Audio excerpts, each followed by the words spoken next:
Welcome back to Walking Away from Arcadia. This is Victor Kinzer, and I am joined by Simon Eichhornchen, my co-host, and we are lucky enough to have a guest, Josh Heath. He is the Chief Operations Officer of High Level Games and the owner of Reach Out Role-Playing Games, and he's the administrator of the Inclusive Gaming Network on Facebook and co-hosts the podcast Leveling Up. He's joining us today to help us talk about Changeling and how it overlaps with all the other games. We wanted to get someone else in on this conversation because Simon and I both definitely have corners of the world of darkness that we know better than other corners. So having a little bit more context on how you can use Changelings with all the other games, which is weird and not a lot of people do, we thought having another voice would be helpful for that. So say hello, and thank you very much for joining us. Hi. Yeah, I'm really happy to be here. Excited to talk about this. I have not run a lot of Changeling except in some LARP environments, but I definitely know a lot about the other World of Darkness stuff and creatures. So this is going to be a fun conversation, I think. Yeah, it'll be good. Thanks for joining us, Josh. Definitely. The first big question is, and this is kind of the big question even when you're not talking explicitly about crossover, is what is Changeling's place in the World of Darkness?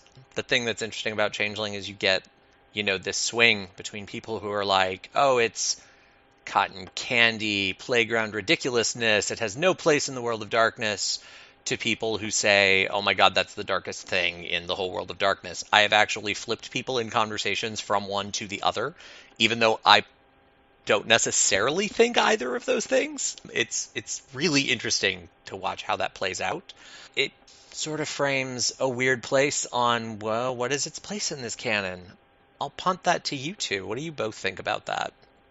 I think Changeling does fit a thematically odd place in the World of Darkness, where it wants to be something, it wants to tell a different story in some ways, and then it wants to tell similar stories. I've heard Victor call Changelings, the second vampire game, and I think that's on some degree fairly accurate because they have this sort of feeding relationship with humans, but the themes are drastically different than vampire. And it's interesting, almost all the other splats call them fairies and never use the term changeling. It's like even some of the other games know about the other creatures within the World of Darkness, but the changelings are almost unknown in some ways or unexplored deeply by any of the other kind of creatures, any of the other splats, whatever term you want to use for it. So changeling just kind of fits into a different space.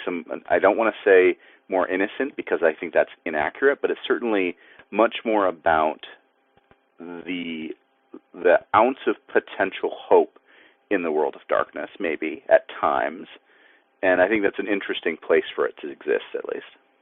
Thematically, there are a whole set of Changeling books that overlap both writers and themes from Vampire. They're not books I'm fond of, but it does have that thematic overlap with Vampire where you're dealing with older, more powerful creatures than you, having the ability to compel you to do things. And it also has that overlap in theme with Mage, where there's a sense of wonder and potential in the world. And it has that overlap with Wraith, where you're also dealing with the death of things. I'm not super clear on the overlap with Werewolf, but I'm sure there was one intended there. I find, Werewolf and Changeling mix oddly. I don't know that there's a strong thematic overlap. I think the overlap there is mythology. Werewolf calls on a lot of myths that are kind of fairy myths. Kitsune, I'm looking at you. Nuisha, I'm looking at you. Korax. The Mokale might as well be changelings. I mean, let's just be upfront about they basically come from the dreaming. No, really. They dream their form. They're were-dragons, literally. I mean, there's a mythological overlap. There's an aesthetic overlap. Core game themes, though, ironically, not much of one. But that said, I think there's the most written about changelings. I don't know, it may be a mix between vampire and werewolf, about changelings written as at least adjacent characters within the world. Maybe we'll get into that a little bit more deeply, but there's a lot of discussion about changelings interacting with werewolves, but not well, really. It's not really developed well ever. I feel like werewolf has the most touch points, but they're always just kind of name drops, which is weird. The other thing that's really interesting about Changeling and its place with the world of darkness is Changeling has this really weird development convention where almost all the books that have characters listed, so like the War in Concordia, the One Kingdom book we got, really whenever you deal with a location. Some of the Immortalized books, I think, also have characters listed in the back. And most of the other games, when you get a set of NPCs that you can pull into your chronicles if you want, they're predominantly from that game. I went back and I looked at Wraith, I looked at Vampire has a lot of city books. I don't have a lot of those books for Werewolf or Mage. But in Wraith and Vampire, you get a little bit of crossover. Atlanta had, a bunch of vampires, but that was it. Didn't have any mages, didn't have any werewolves. Then you get into those books in Changeling, and they all have a meaty prodigals section. Prodigals is the term Changelings use for the other denizens. You get vampires, you get mages. You don't get a lot of shifters, but you get wraiths sometimes because of that crossover with the Slua. Much less so. It's mostly vampires and mages. But just the fact that they have this call-out of prodigals, and it's almost a way they think of themselves, because they think all supernaturals are just fae. It was an interesting design decision, especially because those prodigals, unless they are Canaan, can't really interact with the fae, unless the fae are willing to keep them enchanted all the time. And a lot of these prodigals, they're not necessarily listed as Canaan. It's not part of their background. And yet they're sitting there. I've never fully understood the place that has in terms of the utility of the books. Yeah, that's strange. It's strange, particularly. I have a lot of mage source books, and I could be wrong. I don't remember a single mage source book that has anything other than mages in it. I don't remember one. There may be. Someone's probably going to yell at me afterward for saying that, but there's a lot of mage. I'm sure there's one, but it's not a norm. Right. Probably except for one House Hermes book that dealt with the fae. Right. Or Sam Haight, of course, but that's a different story. Oh, Sam. Everyone's favorite ashtray. Absolutely. So, yeah, I guess it makes sense to sort of dive in and look at the games one at a time and kind of how you can use them with Changeling. So, I guess start at the beginning with Vampire. I know, Josh, you had some books and some things that you were looking at. What do you think of when you think Vampire and Changeling?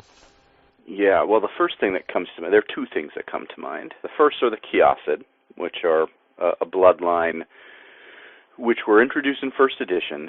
I believe the very first book that they were introduced in was the Storyteller's Handbook to the Sabbat.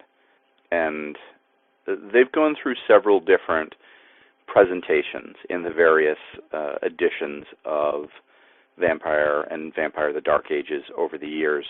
Some good, some bad, some more interesting than others.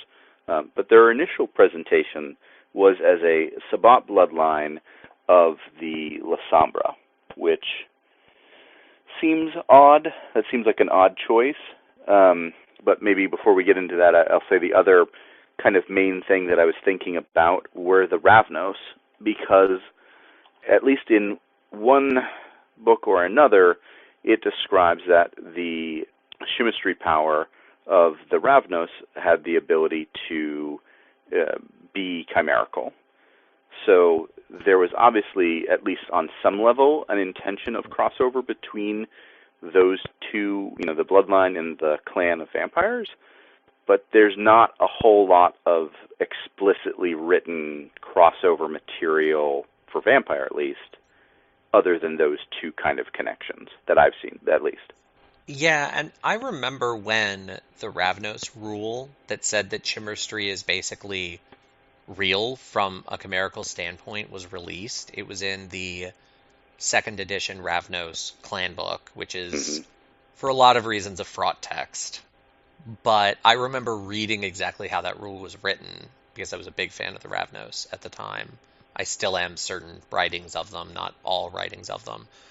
And just thinking, this is brutal. Like, any Ravnos of even modest power can just be like, oh, look, you're changeling, you're surrounded in fire, I'm done with you. And I can't imagine giving that power, that kind of power to a splat. But it's come back. It's showed up in subsequent books. I've seen it again and again. It's a really interesting relationship that they have.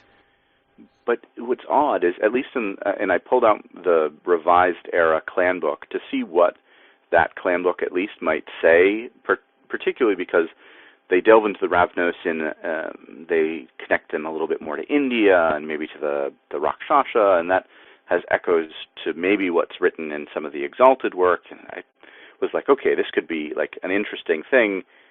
And there's a single paragraph about fairies where they say, well, what are those? We don't know what those are. And that seems so bizarre. Like, you have this ability to interact with the dreaming, with the same sort of reality that the Fae exists within, but you don't know what they are. Just doesn't seem congruent. Well, and that gets into, I think, reflections of the thing that makes crossover with Changeling so difficult, and that is the mists. The mists are, basically, they're delirium on steroids. They impact supernaturals, they even impact other changelings, although less so.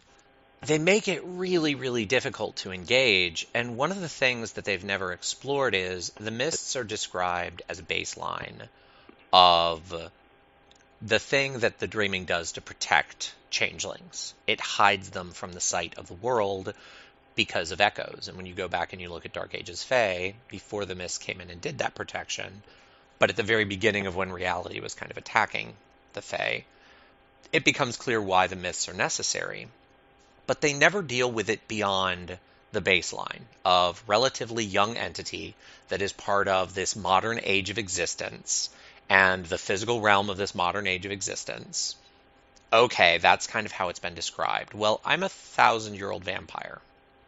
Probably actually fought with the Fae, dealt with the Fae, existed at the time when the War of Seasons was at its height. How have the mists impacted my memories? Right. And shouldn't their memory be more accurate than the changelings themselves about what they used to be, potentially, in that situation? Potentially, especially if, they are somehow related to those early changelings. Not the early Fae, but the early changelings who were Fae back then, but only kind of. They've never dealt with that. They've never dealt with, do the mists impact wraiths? They've never dealt with, okay, well, if a werewolf and a Nunnehi meet in the Umbra, do the mists impact the werewolf the same way? Like, those questions, even though they have all these hooks, all these relationships, there's never really been a text that talks about what do the mists do in all of these less banal contexts? And it makes navigating these things kind of complicated. Yeah, it really does. We've done a few crossover games, and the way we've navigated that has primarily been that the non-Fae supernaturals, the mists doesn't stop them from recognizing that changelings are supernatural. It just makes them think they're the same thing they are, or at least more likely to believe that, which is a little bit less completely unworkable. I like that. I think my biggest struggle with that is it potentially removes some interesting tension about realizing that changeling is drastically different than me. If I'm, a Toreador vampire, that thing is really interesting to me. Now I actually want to seek it out and have some sort of interactions with it. Like, by having the mist kind of make them think, oh, it's just another type of vampire, I worry that steals some potential story from it. Well, and I think that gets to a conversation Simon and I have had several times is about the fact that he tends to, keep the Fae in a bit of a walled garden, and if prodigals show up, it's discreet. I think one of the tricky things about the Mists, and I discovered this when I used the Fae in a Mage game once, one of the tricky things about the Mists is that the thematic purpose of the Mists in a Changeling game is completely different from the thematic purpose of the Mists in a non-Changeling game. So to use Vampire as an example, I think you have to do a lot more of a thematic lift if you have a Vampire game and you have a Kia Seed and they have Mythersia.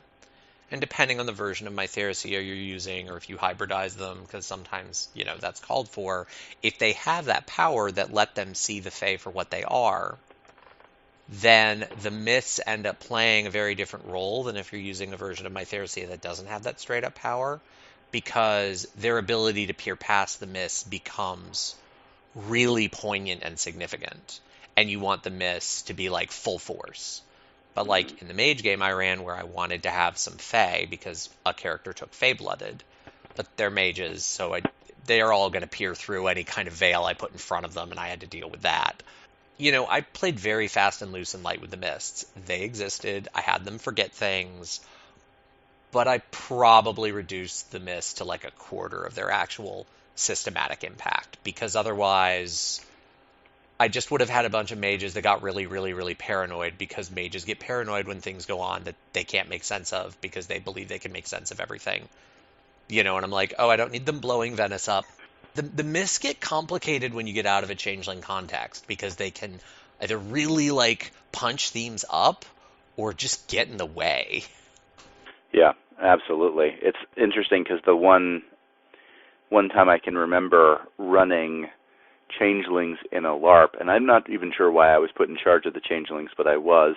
We didn't even have a mist mechanic in that game, because I think it would have made things too confusing for players to kind of like work through. But it's definitely an interesting like challenge to have to work through. Yeah, and the big part of the miss that gets difficult to deal with prodigals, we'll use that term, is like the effect depends on the banality score of the person who's affected by the mists. None of the other games care about that. So you end up with people having to be like, yeah, I don't have that? Right. Yeah, I mean, and that gets really weird and complicated, because you also get into things like, all right, well, we have a mage, and third level mind lets them dream walk. It lets them literally walk into dreams. Well, we've pulled changelings into this game. Or maybe there's one random mage in a changeling game. Well, if they can dream walk, let's look to Oneiromancy to see what that means. Oh, that means they're in a little cyst that is attached to the broader dreaming. That means they are directly observing chimerical reality, directly observing the dreaming. But you look at the rules for that sphere, they are using mind. They walk out of that generally with a full memory of what happened. It's like perfect lucid dreaming. Well, what does that mean if the myths are an absolute supernatural thing that even the Fae can't get around? Like, what does that mean really? Questions like that, you kind of have to decide on the fly. You need a storyteller who's comfortable being like, there's two changelings in this setting. Well, their magic needs to actually work, so I'm going to assign banality ratings to everyone and keep them going in my head, but that's a big lift. Yeah, and it's interesting that you mention Mage and the ability to go into dreams and dreaming, because one of the things that I pulled out of 20th Anniversary Mage was there's a really brief section about Maya, the dream zone, and in it, they basically say that mages don't remember, even with lucid dreaming, they effectively don't remember everything, so the mists do sort of still impact them.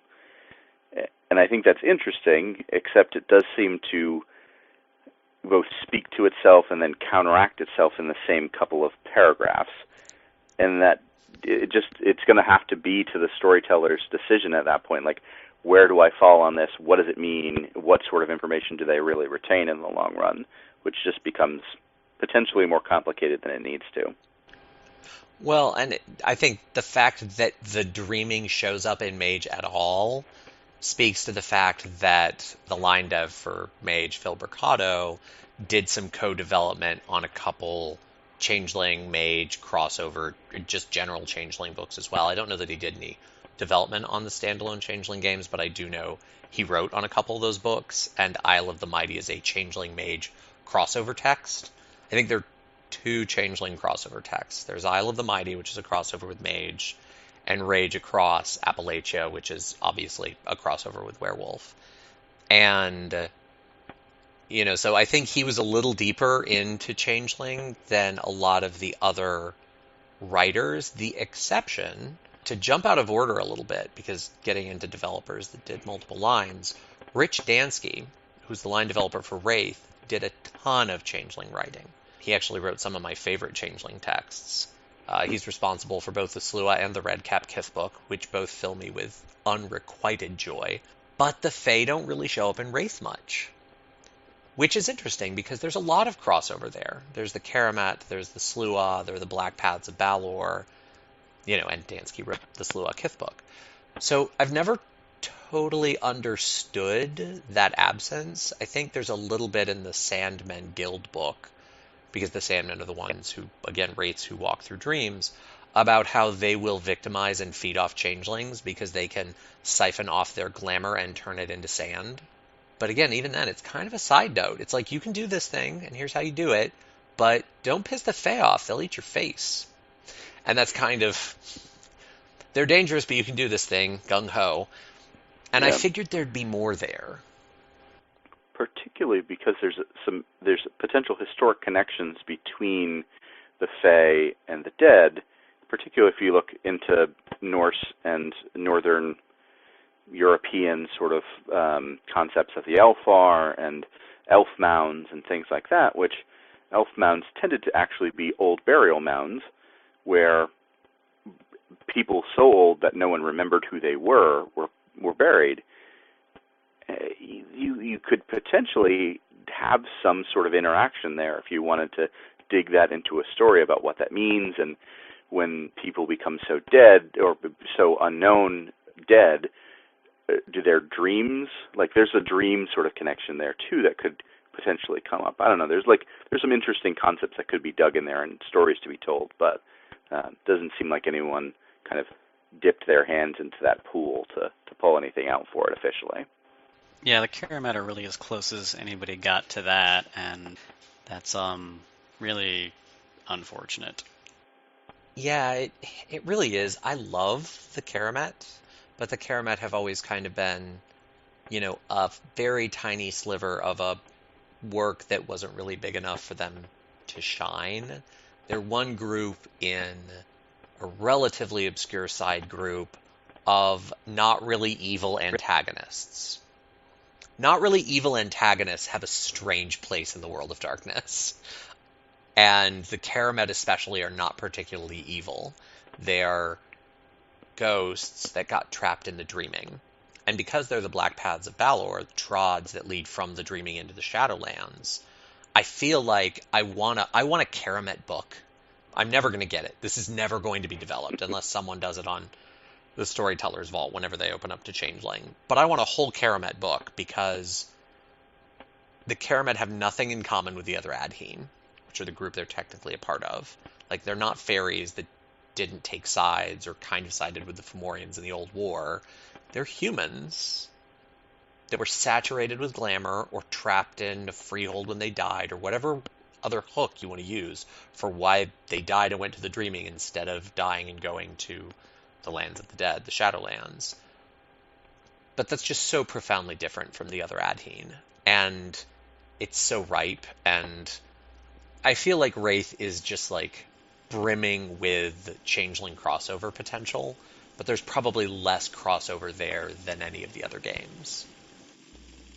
The old woman smiled to herself. This was the night she would tell the story she'd been waiting to tell for almost 14 years. Once upon a time, she began. It's a fairy story, Leela said breathlessly. They always start out that way. The old woman gave Leela a look. I can't tell the story if you're not going to listen. she said. Leela straightened out in her chair and tried to look prim. A long time ago, before the white folks came to these mountains, other footsteps left their prints on the ground. Across a bridge, a land way up in Alaska, only it weren't called that then, all the way back from Siberia, or whatever it was called before history begun. A string of animals and humans and other creatures came looking for a place to settle down. Mammoths as big as a house, and bisons bigger than trailers, and mountain elk that roamed all through the countryside, and so did them that hunted them for food. The earliest ones we called the woodland tribes, but later groups came after them. But they weren't the only hunters that came across that icy bridge. Wolves came here. They did. Packs of red wolves and gray ones too. And the people who came here first called them spirit messengers, and they believed they could cross back and forth between the worlds. And they were right. Ghosts ain't the only thing that can travel in the spirit world. A fair folk came along too, with the other first folk. The invisible people. They lived in the hidden places where no one could go, in caves and waterfalls and the forest. And they were neither hunter nor hunted, but they were dancers and singers and helpers and harmers, and they all lived their lives just outside the sight of mortal folk. Where'd they go to? Bettina was interested in spite of herself.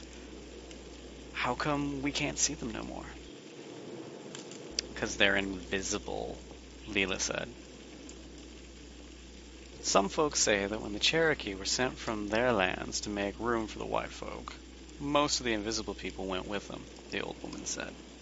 And the ones that stayed took one look at what had come to the mountains in place of the tribes and hid themselves but good. Others said that when folks stop believing in them, they just wither up and die.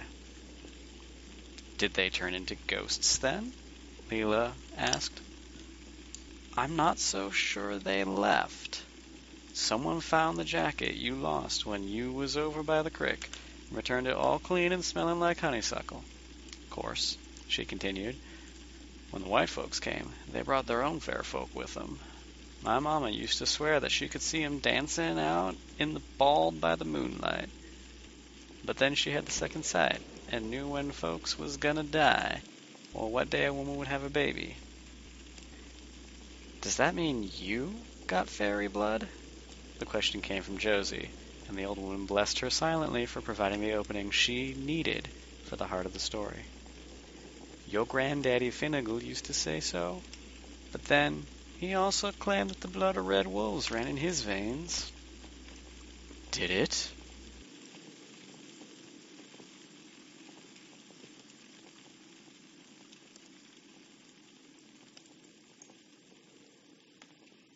And with House Baelor, there's a really strong connection into werewolf, because House Baelor in the umpteenth zillionth she-book we got shares their herd with the Black Spiral Dancers, and it's implied that there's a strong connection between the two groups.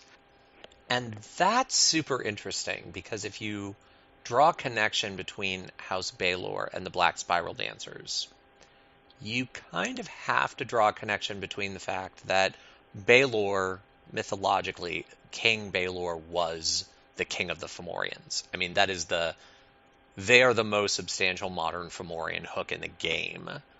And Fomori and Wyrm, and the fact that the Fomori are possessed humans. I mean, the Changeling parallels there, even though I don't I don't always love the way the Fomori play out in Changeling, because they're really not designed for Changeling, but the mythological invocations are just unavoidable. Yeah, and I think it's obvious that they're, just from a mythological standpoint, the naming construct, there was an intended connection there. You don't create an entire group of creatures called the Fomori in one game and just ignore the possibility of their connection to the Changelings, because those things existed in the core myths that you're drudging most of this stuff from.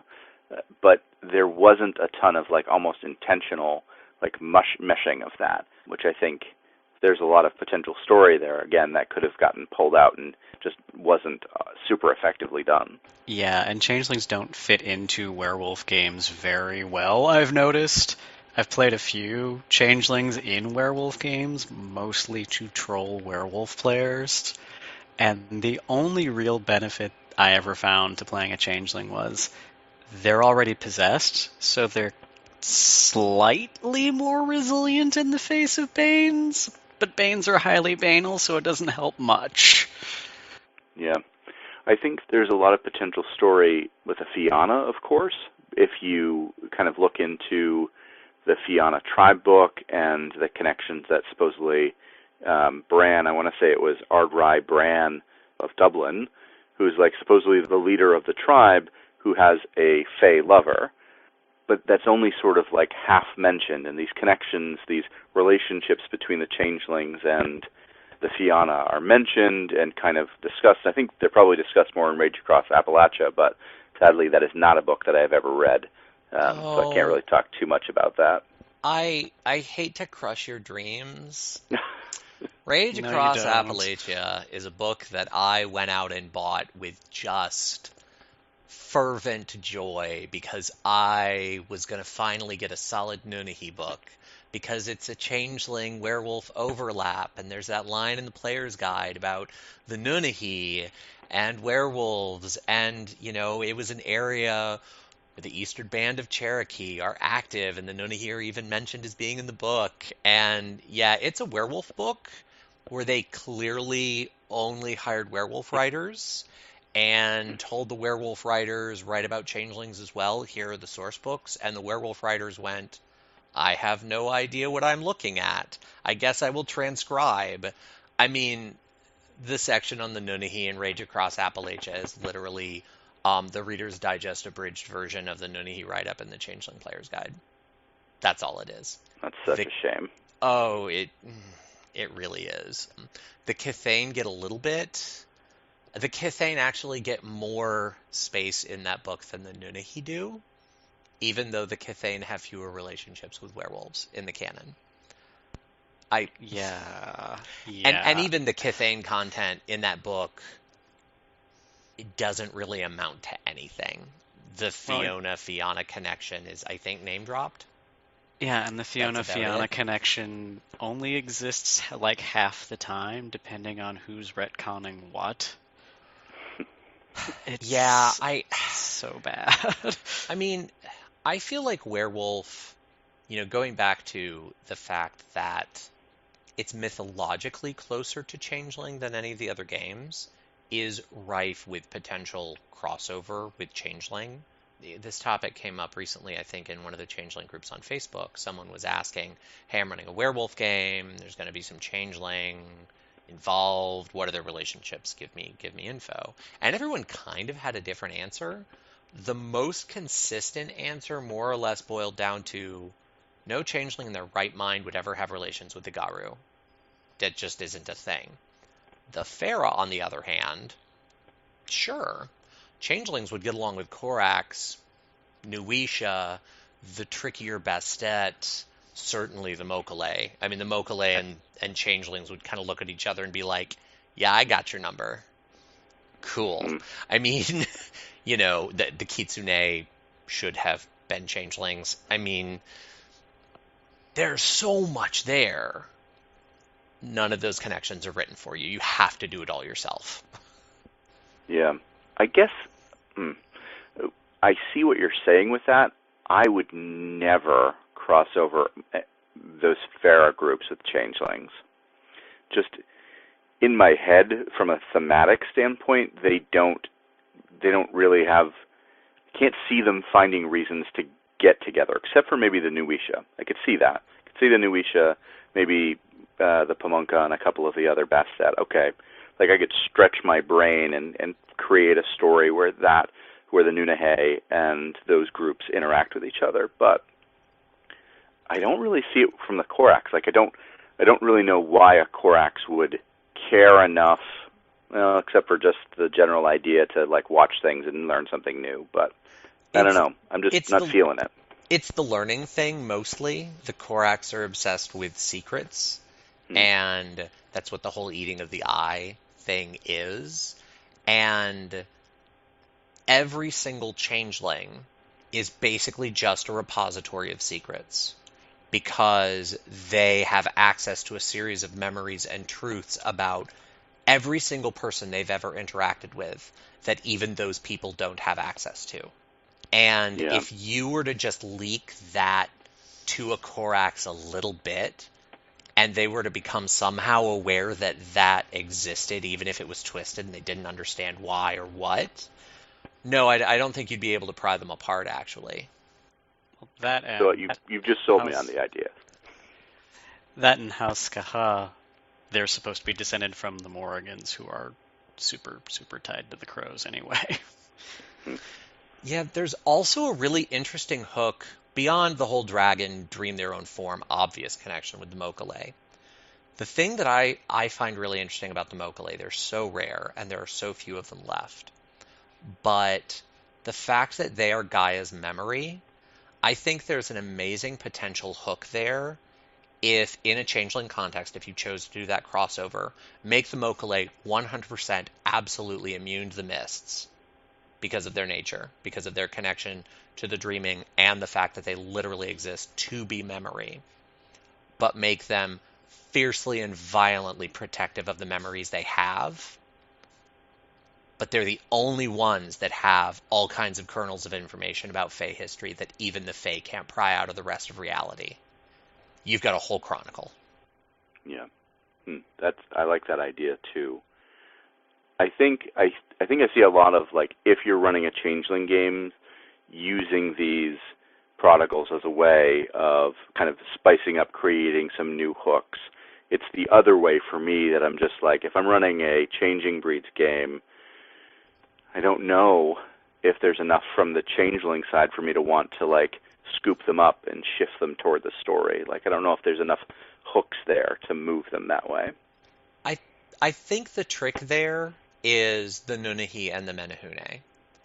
Because when you read through the Nunnehi's psychology, the summer and winter relationship, and the fact that they move in the Umbra, they do not move in the dreaming, which is its own weird fraught thing. There are a lot of fans that don't like that, but it is a thing that exists, and they have totems. They engage directly and in a permanent way with the same entities that shifters gain all of their powers from. And so, probably actually a very large percentage of the time, especially for the Native American tribes of Garu and the Nuisha and the other groups that are tied to North America, if they're going to a spirit to learn a gift, there's a high likelihood actually that spirit either is or has at some point been the totem of a Nunnehi. So I think there's a huge parallel there. And yeah, I see that, and I agree with you. It just makes it more baffling than why the werewolf writers didn't include any real details on the Nunnehi at all, really, in anything. Yeah, I mean, that's kind of up there with why the Menehune didn't come back in Blood Dim Tides, and why it's never been acknowledged that they would have a relationship with weresharks, because they would have to. Yeah, right. That's where the myths of that they drew the Rokea from came from. It's exactly. Just kind of ridiculous not to have that tie there. Use that tie. You've already got these two games. Build on that. Make that deeper. Enjoy that story is a good phrase maybe that comes to mind. It's funny too because I pulled out Werewolf the Wild West thinking, I bet there's at least a page or two about the Nunnehi in this. It would be a perfect time for it. And there's literally 2 paragraphs where they just say these creatures exist, they don't like European Garu, and that's it. Thanks for coming. I'm actually shocked they got 2 paragraphs. Yeah, well. I'm impressed. That is actually a font of word count for them. There's one little bit I remember from maybe Secret Way where a werewolf went looking for somebody to teach them a gift, and they found a dryad instead of a proper totem. So Changeling tried to push that connection a little bit. It didn't push very hard, though. So was the dryad capable of teaching the gift? The dryad gave them a blessing. It didn't give them a gift, but the dryad's kith ability is to inspire fertility in myriad forms. So that werewolf became very popular. Which is risky in its own right. Right. It's funny because earlier you mentioned the totems thing, and it really got me thinking, like, this is really, like, this is a rich potential story where a pack goes looking for a totem, and instead of finding a totem, they find a whole group of fae that are worshiping this totem, and the totem's like, no, I don't need you. I have my protectors already. I have my people already. Why would I need a pack of wolves when I have whatever group already? I just think, like, from a story perspective, that would be fascinating to see how Garou characters deal with it. They would probably end up slaughtering everything, but it would still be interesting to see what their thought process was before they got to that point. Yeah, that connection is problematic. The Nunnehi totems are all things that, in my experience, reading about and talking with people who are Native Americans, they're mostly just plants, which, as far as I remember from Werewolf, is very unlike the totems werewolves care about. Yeah. Yeah, in general, the werewolf totems are definitely much more active, beings, active ideas, active concepts. It is possible, and there are occasional mentions of totems of plants and trees and things like that, but they're certainly not the types of totems that a pack would go and search out, usually, to be their pack totem. Well, yeah, and we golden ruled the Nunnehi totems to be more interesting.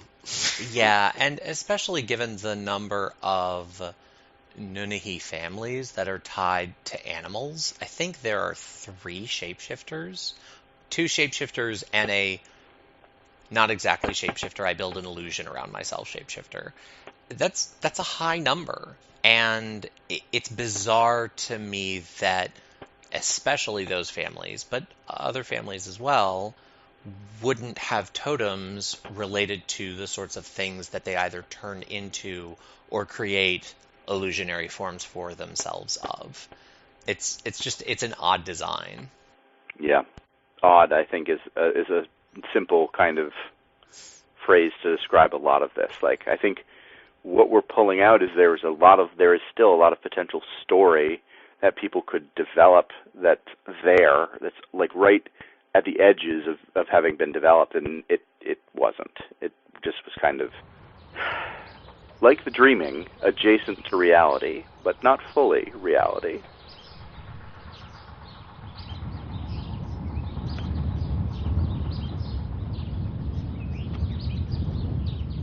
I suppose I should start at the beginning.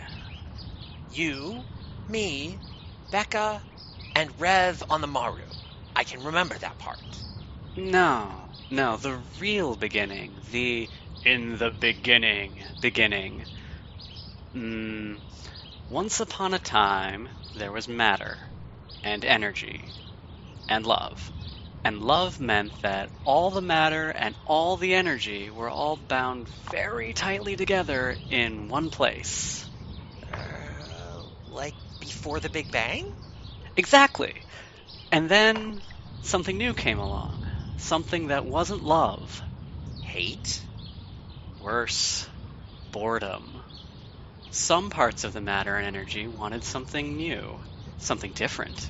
They became distinct, adversarial.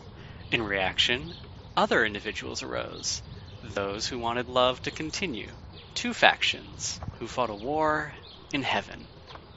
A war in heaven? Like angels and devils and stuff? Exactly. Which side were you on? The tail's a dead giveaway. That's why I let them shoot it off. A real live devil? Horns? Pitchfork? We called ourselves... the best translation is Lightbringers, but maybe it's more accurate to use the Latin. You know any Latin? I think I left that shit back in my quarters. In Latin, the word for Lightbringer is Lucifer. My best friend is the devil. I'm your best friend? Harper, that's so sweet. You're welcome? So, we fought a war against love. We won. And when it was done, we blew up heaven. The Big Bang? The Lucifers caused everything to explode. Energy, life, excitement, the end to boredom. And, as the Lucifers blasted the universe into existence, we gathered matter and energy around ourselves, and we burned. Oh, how we burned. And we're still burning today. Suns? Suns, Lucifers, devils. But love didn't die in the war. Love still existed, and love wanted to restore heaven by collapsing existence back into itself. You're saying the spirit of the abyss is God? No, Harper. If there's a God, it's greater than you, or me, or the abyss. It's beyond all meaning, all understanding. The abyss is just the other side of the coin. The Lucifers want energy, chaos, expansion. The abyss wants harmony, order, singularity. So on one side, love. On the other... Blowing things up. It's the tension between these two forces. Love on one side, and blowing things up on the other that makes everything possible. Except there was a problem. In the end, we knew. Love was going to win. In the end, everything was going to collapse back down into singularity again. And you know that because you can see the future. No, because it's happened before, many times. The universe explodes into existence, thrives, and then collapses back down on itself. Everything ends. Eventually, the Lucifers arise again, and everything explodes. Again. Expansion, contraction. Expansion, contraction.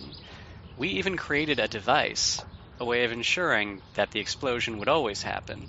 We called it the Engine of Creation. Are you following all of this? So it does kind of provide an interesting segue into the next game, talking about connections that were there, hanging, but not really developed. I've always thought that Mage and Changeling is kind of like the mirror of the Werewolf Changeling dynamic, where mythologically Werewolf and Changeling have a ton in common, but thematically you have to kind of like skirt around the edges of Werewolf. Mage has this really interesting relationship where mages and the Fae both fundamentally weave reality into something it isn't, or wasn't before they wove it. And their relationship with each other is really bizarre because, in previous editions at least, they've framed most mages as being pretty banal. There are a few exceptions to that. Verbena, Dream Speakers, really most of the Earth traditional Old World spiritual, groups were less banal. But even your average, like, Euthanatos tradition, non-shamanic mage was still like 7 or 8, and technocrats or all technomancers were like all 9 and 10. That's, that conflict, that sort of like, they're very similar things, and yet really came to a head with the errata on Book of Secrets, because the errata for Book of Secrets had, 2 merits in it related to the Fae, and any technomancer, even if they're not in the technocracy, cannot take those merits because they are quote-unquote too banal. And this book landed right after the C20 PDF came out, but before the hardbook and errata phase was done. And the fans all went, what is this? This doesn't line up with C20 at all. What's going on? They didn't change it. They kept it. It was not changed in the errata phase. I don't really know any Changeling C20 fans that acknowledge those like couple of sentences. But literally, Mage has this relationship where mages are basically the human versions of fairies, at least as their magic is concerned.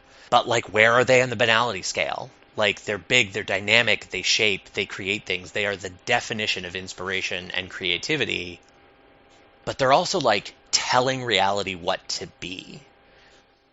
I think there's a lot of like meaty exploration potential there. But outside of maybe Isle of the Mighty, I don't think it's really been explored much. There was a teeny bit in the second edition core book for Changeling when they were discussing the prodigals and they had all their creation myths for the different splats. They were talking about mages. And I think it was the only group that they didn't like link in and be like, yeah, they're totally just stupid fairies that don't remember what they are. They, I think, pretty explicitly said that they were mortals, but that they did this whole like myth about how there was one group that was like balefire, there was another group that was like quicksand or landslide or something, and then there was another group that was like a swamp. And it was really supposed to be a metaphor for, you know, there are technocrats, they are the force of stasis, there are traditions, they are the force of dynamism, there are nefandus, they are the force of drowning, or something like that. And I was always really disappointed with the fact that they followed that up with, and here's this helpful chart by tradition of what their banality scores are. Yeah, that chart shouldn't exist. I mean, I look at the way mages are with far more years experience with these games than I had when I first looked at that chart. And Sons of Ether should be like maybe for banality. I mean, they are, sure, they work with technology, but you want to talk about the kind of wild, explosive, unleashed potential that fairies would be all about. I just, in my head, somewhere, there is this amazing node freehold combo populated entirely by Society of Ether members and knockers. Exactly. That exists somewhere. It has to. That gets back to Changeling's kind of short-sightedness in regard to itself, too, because it never really gets very far into dealing with changelings considering other changelings banal. There's, you know, knockers who everybody kind of looks at and goes, I don't know about you, but I guess you're okay. But they never really get into like the real meat of that, where you would have, you know, a really, really animist, possibly rural changeling meeting a knocker from a factory somewhere and going, oh my god, you're a font of banality, go away. And without like, that foundation there, they can't really deal with mages at all.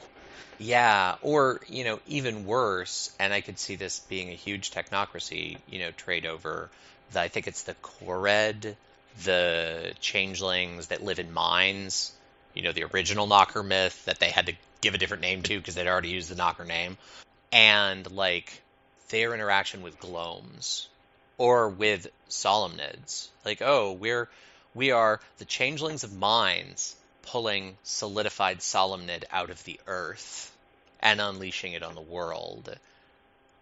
And, you know, the technocracy being, you know, wrapped up in the extraction of that primal energy to elevate the potential of humanity. Like, there is this nexus where all of these forces exist with honestly completely primordial motivations that are not necessarily good or bad in any absolute sense, that would be terrifyingly rich to inspect. And it's a shame because the way the changeling technocracy thing is presented is changelings are on the moon. Maybe the technocracy has a station there that is being overrun by the Fae in one form or another, or they're driving people mad, or, you know, out in the deep umbra, there's a little bit of like overlap there, or the technocracy is just so banal that it kills off any changelings that come around and try to potentially interact with them. And there is a potential there to talk about what's truly inspiring for humanity and what may, induce glamour if you look at things from a little bit of a different perspective, that science is something that inspires people. Going to the moon is what supposedly causes the resurgence, right? Wait, that was caused by science, and we could gather the technocracy. And if that's the case, then how can that be a banal activity? Well, there's interesting because there are two different framings that explain that. There's the original framing, and they do acknowledge that the moon was absolutely created by the technocracy. That moment was entirely the technocracy's fault. And the Void Engineers were taken to task for the resurgence. The technocracy didn't understand the resurgence. They didn't know what came back, but all the meters went off the charts. Something made it past the defenses. It was big. They started seeing deviant events that they couldn't explain. And the Void Engineer's leash was cut down to a fourth of what it had been after the moon landing. And so there's that whole story where it was basically an accident. It was a paradox glitch in that framing. That kind of works if you're telling a very old school technocracy story, old school from the 90s technocracy story. But then there's the C20 explanation, which is, no, none of that is true. Science isn't banal. And C20 hasn't exactly explored the changelings being banal to each other thing, but it's created the framework to explore it, where everyone has their own banality triggers, and there are a couple sentences about, yes, a knocker could absolutely, create a banality trigger in a ghillie doo, just by raising the thing that is glamorous to them. So the framework's there. They didn't really have the word count to dive into any one topic meaningfully in C20 because it had a little bit of everything in the kitchen sink. But I do think that change in C20 suddenly sort of, you have to look back at that technocracy story and change it dramatically. Because through that lens, I don't see what happened with the moon landing as paradox. I see what happened with the moon landing being totally the Void Engineers being the Void Engineers and being the one convention that's full of hope and kind of secretly skips their 101 sessions and aren't nearly as banal as the rest of the technocracy would like them to be. And I think that is a more interesting space to explore. Yeah, and you just give me a story idea that I would love to run at some point, where you have a small cabal of Void Engineers who are sent to the moon to do some investigations before the U.S. is going to land on the moon. The technocracy has planned this entire thing, and they unlock the door to Arcadia intentionally. You get the Void Engineers there, and for whatever reason, they make the choice that we need to open this because it's going to have this sort of positive effect on the world. I think that would be a potentially fascinating story to delve into. Well, and I think you could have different factions within the Void Engineers that wanted to do that for very different reasons. I could see some of them having more manipulative, large scale, they see the big picture, reasons for doing it, a little more Machiavellian. I could see a lot of Void Engineers almost in the most banal sort of way being look, we can't get funding if people don't believe. What we are doing is so far beyond what the timeline will accommodate. And we are fighting with so much statistical inevitability because people don't actually think this is possible. What makes people believe the impossible is possible? And somehow they find out a little bit about the Fae. And they, like you say, intentionally open the doors. I think it's totally in their self-interest as technocrats. Their convention of technocrats, not necessarily in deference to the overall timeline, but the corner of it they're pushing. I think there's a strong case for them doing that on purpose. Yeah, definitely. Whichever sort of hook you use for it, it still would create an interesting sort of, story for players to interact with, I think. Yeah, and I mean, we've talked about the technocracy. The other interesting place to talk about the intersection of Mage and Changeling is the Order of Reason. I did some overlap in a Renaissance game, and the Renaissance is like right up along the edge of the Shattering. So, are you a little pre-Shattering? Are you a little post-Shattering? Where are you? Are you the middle of the Shattering when Fae are running for the exits, but you're starting to have Changelings? And here you have the Daedalans, who are fundamentally responsible for that. They did this. And the first, Fae story that I did in my Sorcerer's Crusade game, I kind of had two, and then a third appearance of the second one, was about a Dauntain child before C20 came out. So like Banal Changeling Dauntain. And the Dauntain child was basically created by Kosians.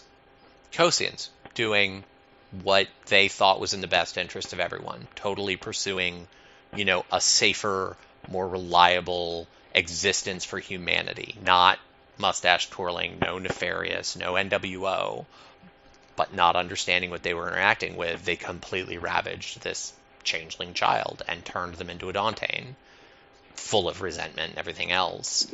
And I think that's a really interesting place to explore if you want to do some interregnum wackiness, is dealing with the very early, less monolithic, less nefarious version of the technocracy.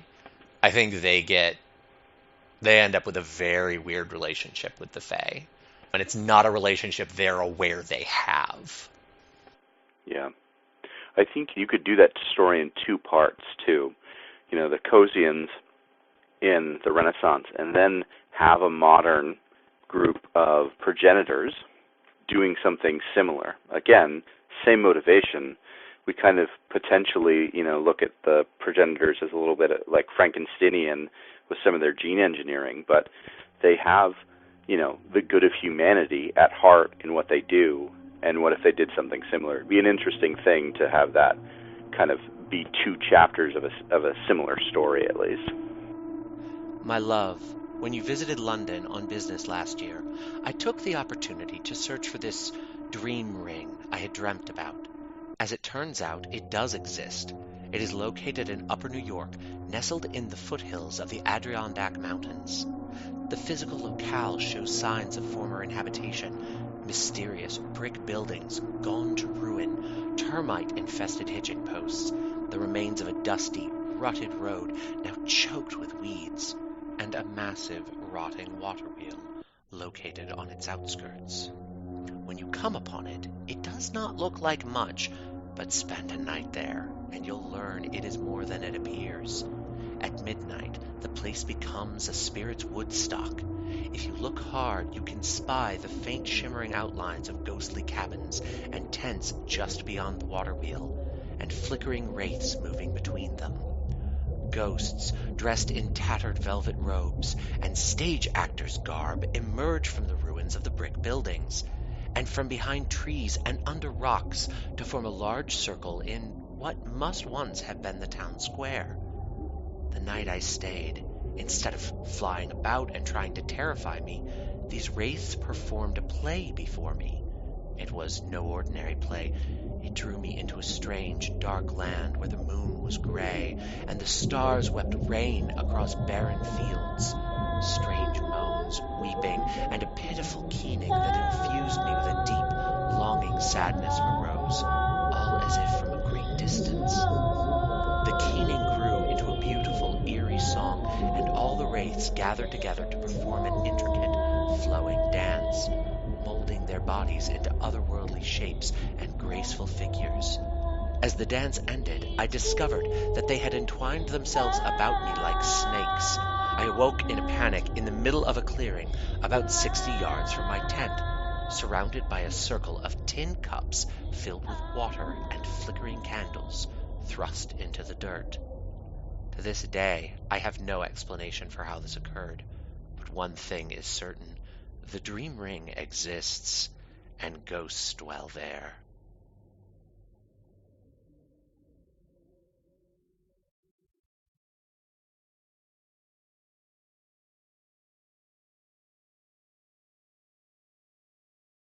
Circling back to Wraith a little bit more, there are connections in the dreaming that lead into the Shadowlands, the Black Paths of Baelor being the obvious ones. But there's also that tie-in with the Nunahi having access to the Umbra, which anybody who has listened to us talk probably already knows how we feel about. But as probably an unintended side effect of giving them the Umbra rather than the dreaming, they also have very direct access to the underworld. And what was done with that? I mean, kind of the same thing that was done with the rest of the Nunahi. It's giving the Nunahi access to the underworld is messy and really, I'm just going to say it, it's problematic because you've just given them access to probably the second worst corner of the Shadowlands. Like, the only thing more horrific than the lands of the dead that are connected with Native American culture is the Shoah. Like, there's the Dark Kingdom of Wires, and that is the only thing that is worse, because in Wraith, they just went straight up genocide. They just, like, quadrupled down on the genocide story. It's, in fact, a major core canon moment for the entire underworld because it prompted one of the great maelstroms. The story for the Mesoamerican Dark Kingdom, I had a hard time reading it because there's a lot of framing in it that I just went, oh, okay. And the North American Dark Kingdoms are name-dropped, not developed, sort of implied they're in basically the same post-genocide situation. Oh, and we're going to give the Nunahi access to the underworld.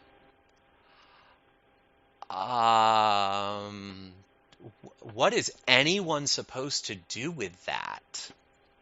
Yeah, it doesn't offer any sort of story hooks. It certainly doesn't make me want to grab any of that and utilize it in a way that's particularly engaging for my players that would want to explore any of those themes. I struggle to do anything with that. I took a Native American lit class ages ago when I was in university, and there was this really great short story I read that I'm completely blanking on the name of and even the author. But the whole thing was, what if the ghost dance worked?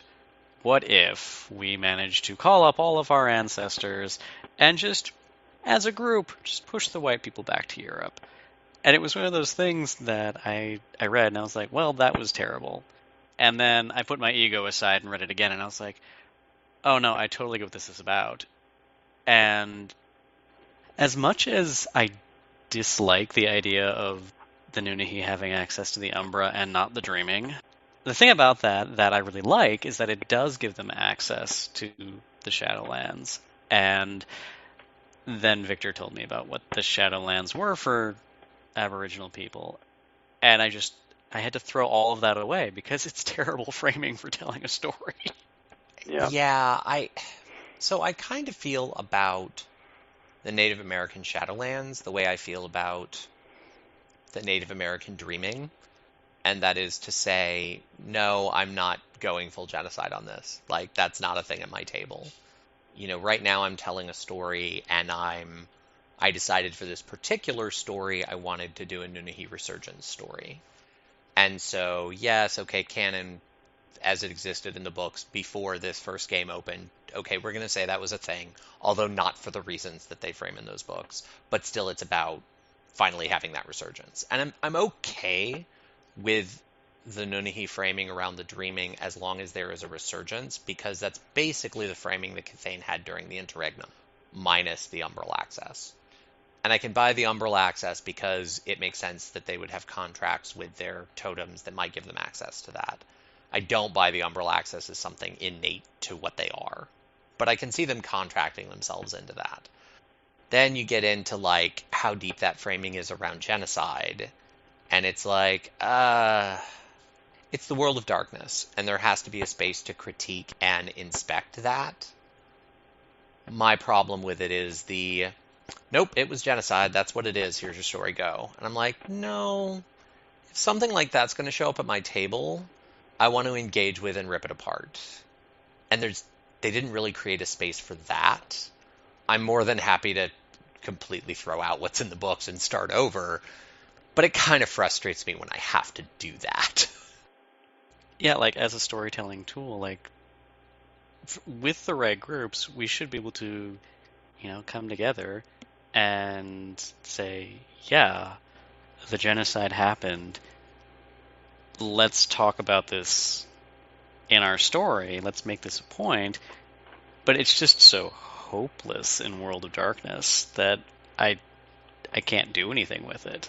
Well, and I think the other problem you run into, and that gets to a tension between Changeling and Wraith more broadly, beyond, the Nunnehi Native American Shadowlands piece, is that Wraith and Changeling are like exact opposite, diametric, far pole stories, in that Changeling is defined by things are bright, things are magical, things are hopeful, things are full of potential, and I know it's all going to die. Like, I know this is impossible to maintain. And if I deny that hardcore, I'm going to go completely insane in this freehold cutoff from anything that would keep me whole, which will also make it impossible for me to avoid banality forever. And you start out bright and shiny and it just like descends. Wraith is totally the opposite. I've seen a lot of fans talk about how Wraith is this hopeless game that leans on nihilistic thinking, which it does, but it also doesn't, because transcendence is possible. Transcendence is possible in a way that Golconda isn't even really possible. Like, with Vampire, Golconda is this thing, and it used to be real, and then they made Solid a villain. And suddenly the entire framing of Golconda as a real thing became, is this just unreliable narrator? Are you just lying to me? But Transcendence is very real. And it's something that, happens often enough that it's witnessed and they have a hard system around it. It is a hard, approachable, tick these boxes, you will transcend. That's how real it is in the game. And so, it's almost like Wraith and Changeling stare at each other and have a staring contest and neither of them are willing to blink. It makes it really hard to engage. Like, the hidden, ignored hopelessness of Changeling kind of doesn't mix with the hidden, ignored hope of Wraith. The only thing that I think could potentially be interesting to do is if you did something a little bit like Mummy the Resurrection, and I don't know the game very well, but I know it kind of fleetingly, but it creates this idea that when one of those particular types of mummies dies, their soul goes into the underworld and they become a wraith for a period of time. It would be potentially interesting if you said that changelings did the same thing. And instead of them going into the dreaming or wherever changeling souls go before they're reborn, what if they went into the underworld? And what does that mean? And when they are wraiths, if they transcend, do they then become reborn? Is that what happens at that point for them? Or is there something else there, potentially, that could be drawn into? It's the only sort of story I think I could tell that maybe connects the two of them together. Yeah, there are a few she houses that have hooks into the, well, what about the places where the Dreaming and the Shadowlands kind of touch each other?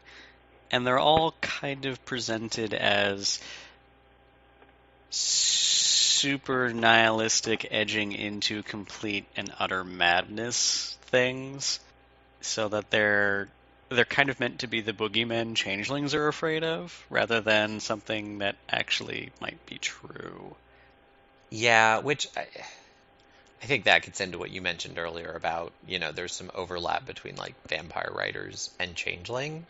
I know some of those groups were written, at least certain versions of them were written by vampire writers, and yeah, whenever you get into the we're going to try and write a boogeyman for changeling, at least prior to C20, I don't feel like C20 so much fell victim to this, but a lot of previous attempts at it, those boogeymen don't really feel thematically very changeling to me.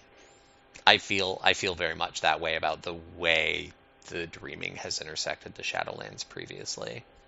the Lore of the Bloodlines presentation of the Chiasid is really interesting because it gives the possibility of a kind of a different like creation for them and their connection to the Fae, as opposed to the traditional kind of presentation where they're just various Fae that got embraced and continue having some sort of connection to the dreaming.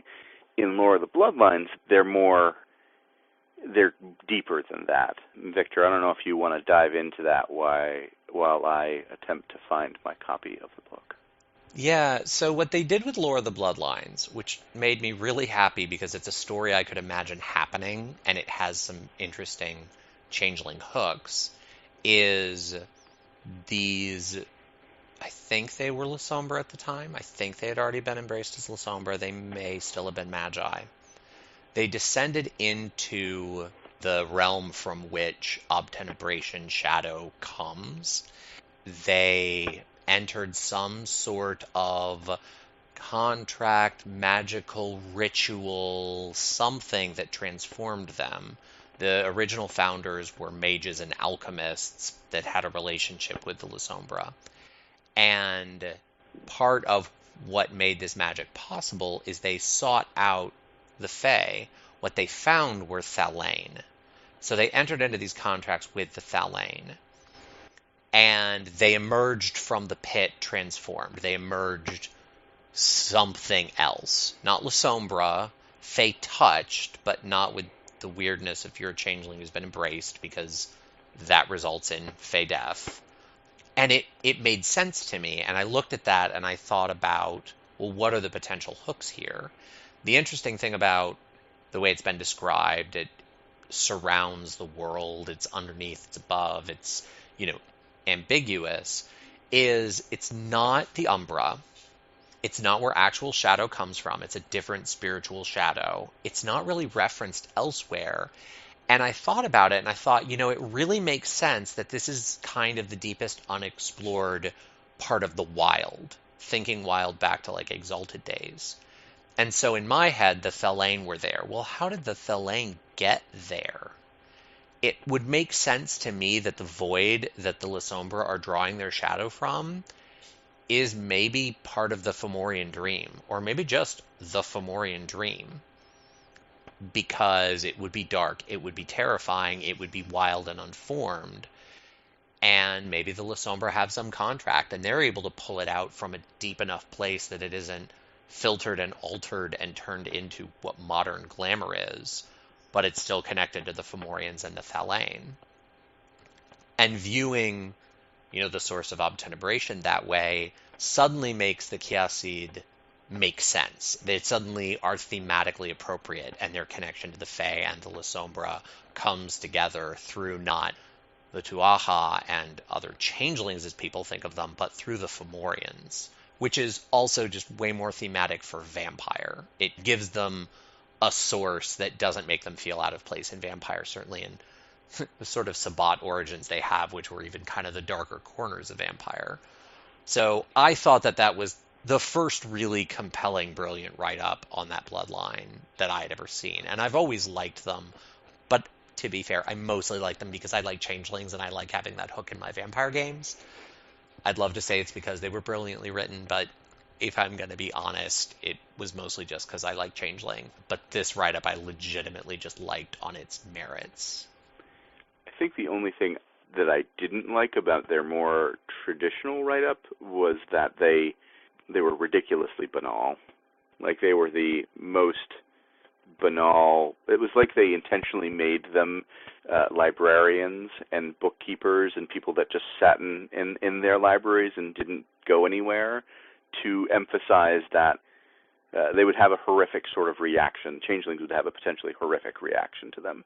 The only downside to their write-up that I thought was okay, that doesn't make them interesting. I think what they've done with them now in V20 and Dark Ages and all of the different kind of things that they've done with them, I think there's so much more interesting potential. There's so many cool things you can do with them. I like your idea of them being from the Abyss, and the Abyss potentially being a deep part of the wild.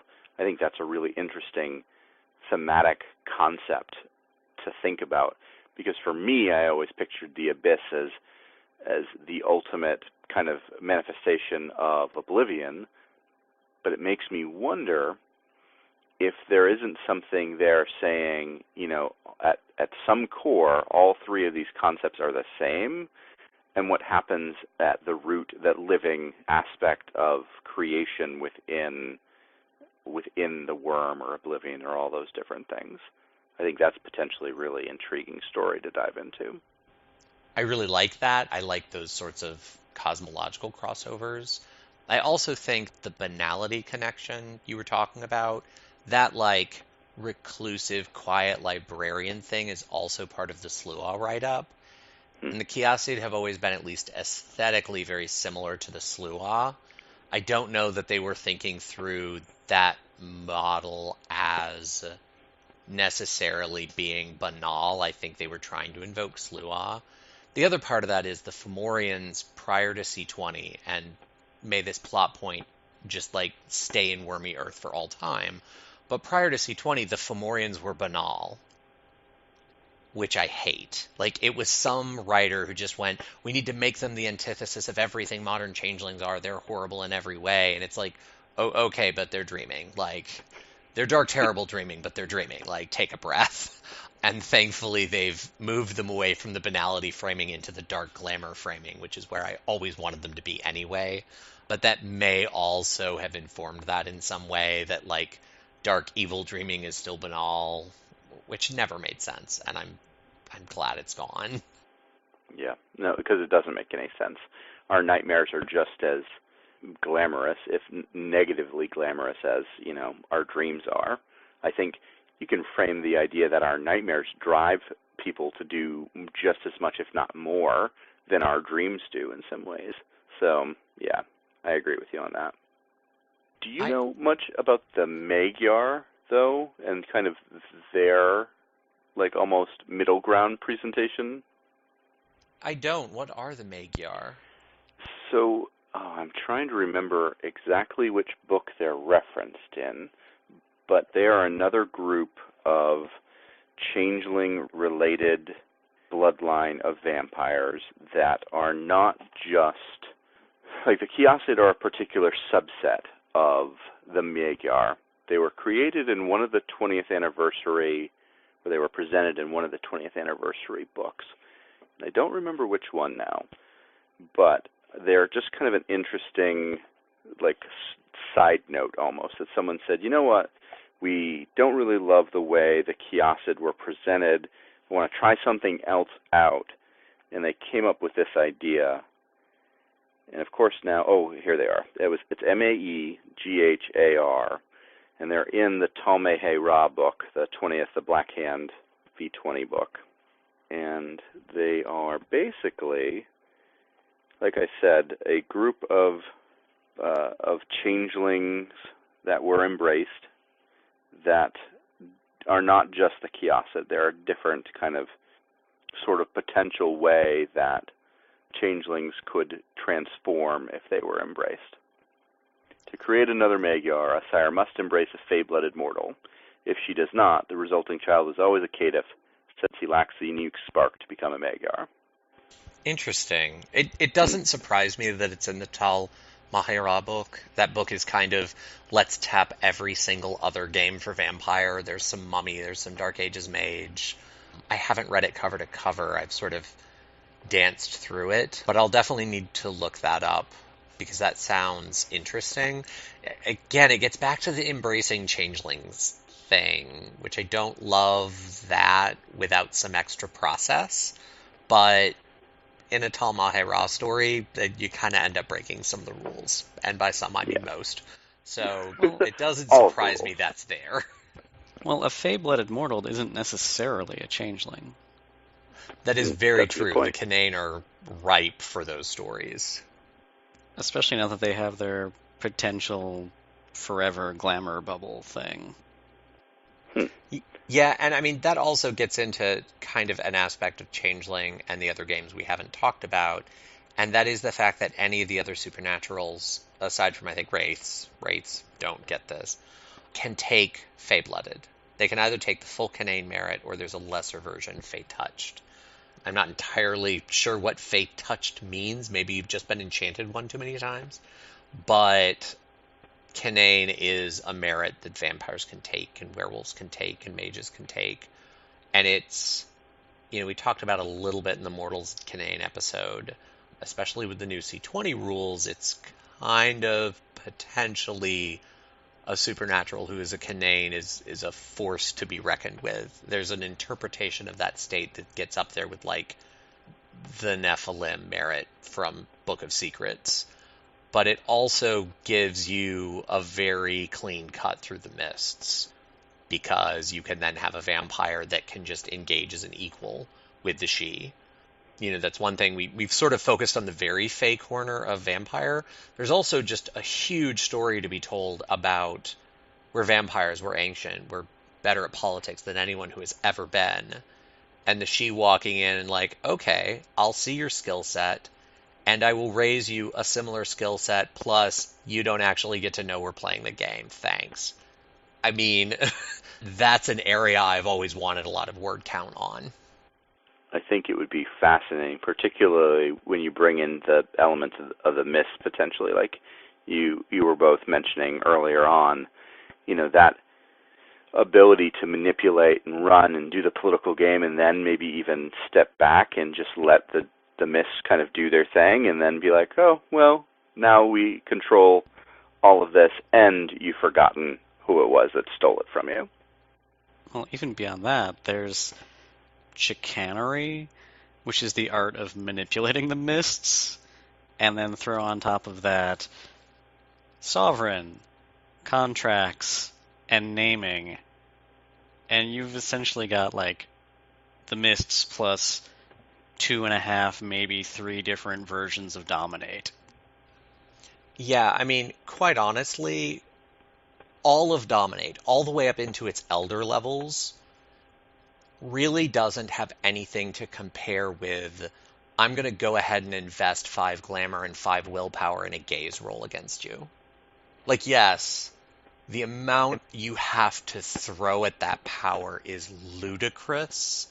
Sorry, not gaze, the renaming power, where you just can completely reshape the nature of something. At least with gaze, there's a ridiculous willpower resist, but there's nothing to compare to that high-level naming combined with a high-level sovereign. And if you don't successfully resist, I can demand you go wandering into places that you shouldn't have any right to go.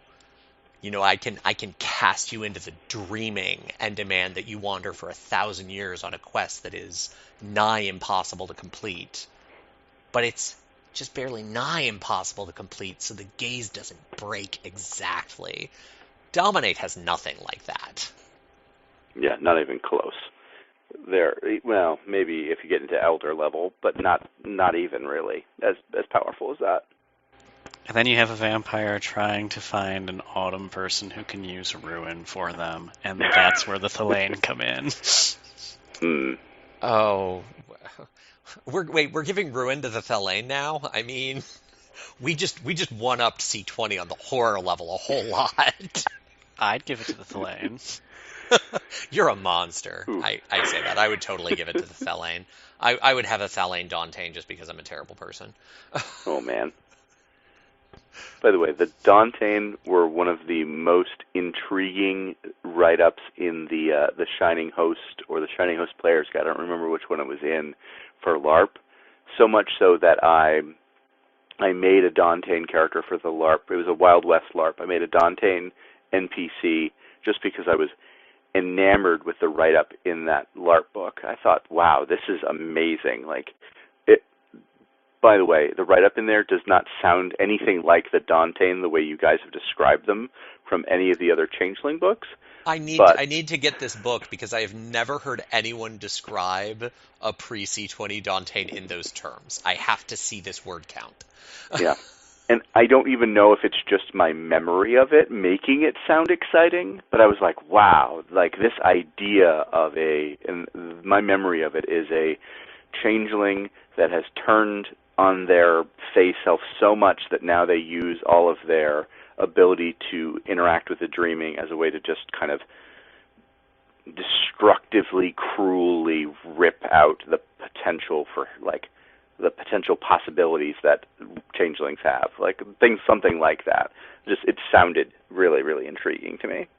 Okay, I do want to hunt that down because that's what I always wanted the Autumn person write-up to be. The Dauntain didn't necessarily suffer from being neglected. They suffered from their only write-up being very early in White Wolf's history, before White Wolf really started getting their stride and figuring everything out. And then Changeling just didn't get the word count to come back to them later when sort of the standards had been raised. So Shining Host came out a fair bit after. I think Shining Host was after 2nd edition. So I'd be curious about that just for the flavor standpoint. I might hunt those books down now. Here's the sentence that got me excited. Whatever their reason, the Dauntain track fairies with fanatical zeal and even employ weapons made from cold iron in their attempt to purge glamour from the world. Such hunters, if once fey, may be very difficult to tell from normal changelings, at least until the fighting starts. It's brief, but I like sounds it. about right. Yeah, There's a little bit more here, but that's like that. Those couple sentences made me go, "Ooh, that's really interesting." I mean, I wouldn't say it's new, but it's more evocative writing than the Autumn Person book had.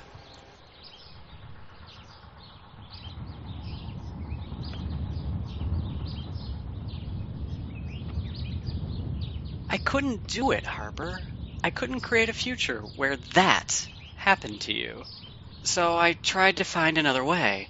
A way that was easier, happier, more appealing, less complicated. You threw out the entire future. For me? Becca, you haven't said what happens to Becca. Becca. The perfect possible future was always in the hands of Becca. Becca, I always thought Dylan... Dylan is crucial. Dylan is the catalyst and the heart. But the final crisis point, the final decision, it all comes down to Becca and the engine of creation. The Big Bang Machine, the reset button for the universe? Becca is obsessed with the engine because she knows it can change everything. With the engine, she could remake reality, work miracles, right wrongs. She could make her brother safe, find her mother, even bring her father back to life. So, in the perfect possible future, Becca locates the many parts of the engine. She puts them back together. She recreates the engine of creation. And lives happily ever after? No. Because the engine wants to be used. It becomes part of her. It literally melds with her and makes her like a god. But the more she uses that power, to bring Ignatius Valentine back to life, to fix the Andromeda when the ship gets torn apart, to resurrect an entire world, the more she loses herself, and the more the engine tempts her to fix everything. To crunch the universe back down to singularity and start it all over again. War, explosion, love, and blowing things up. The entire dance. So how's it end? There's a terrible war. Dylan and the Commonwealth against Tyr and the Nietzscheans at first. Then you, the Consensus. Rev and the Weists. And you're all swept up into an even bigger war between the Magog, backed by the Abyss, and the Pyrians, backed by the Lucifers. With the help of you, Tyr, Rev, and Rami, Dylan manages to unite all the forces arrayed against him into one unified front. The Commonwealth is reborn. But now it includes the Nietzscheans, the Weists, and the Consensus. He even forces the Vadrans out of hiding. With his friends and his allies at his side, Dylan comes to aid the Pyrians in their fight against the Abyss. But it's not enough. The Abyss is too strong. So Dylan realizes the only way to win is to destroy the Abyss. And the only one who can do that is Becca. So Becca takes on the Abyss? The 7 of us are reunited for one last mission. In a heroic journey against impossible odds, Dylan takes us on the Andromeda to the place in the slipstream where everything began and everything will end, the singularity. There, while Dylan and you and Tyr and Rev and Rami and I battle against endless waves of horrifying foes, Becca confronts the Abyss. In the original plan, the plan I was supposed to make come true, Becca kills the Abyss. But I stopped believing that was the best outcome. So instead, in the perfect possible future, Becca realizes something. If she destroys the Abyss, the balance is broken.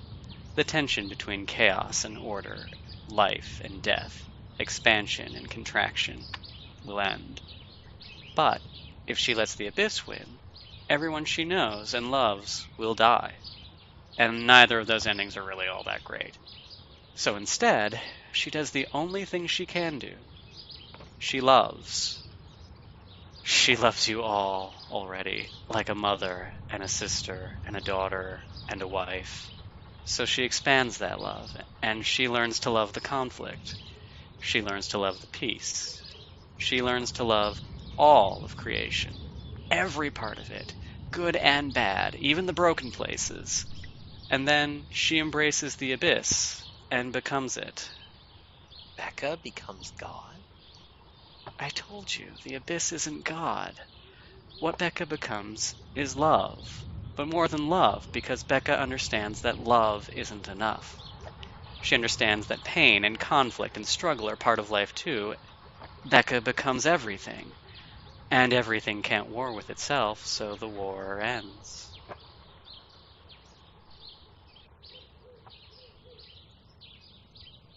Alright, so we talked about using Changeling in crossover games, and hopefully we helped to illuminate the places where there are hooks to bring either Changelings into the other main line World of Darkness games, or to bring the other World of Darkness games into Changeling for a little spice. And we would like to thank Josh for joining us today and helping us to tackle this topic. Happy to have been here. Really appreciated it. And Victor and I will talk to you again with our next episode.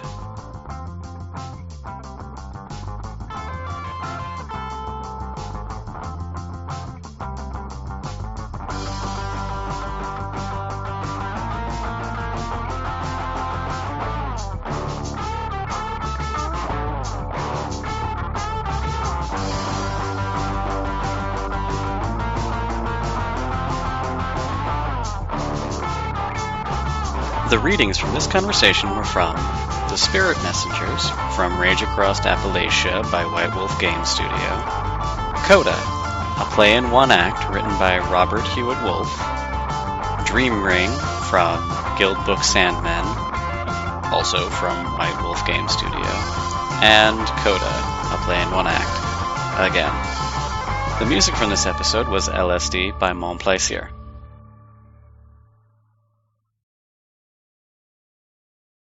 Today's poorly explained banality trigger: being trapped in a cab with a driver who wants to talk about the power of positive thinking.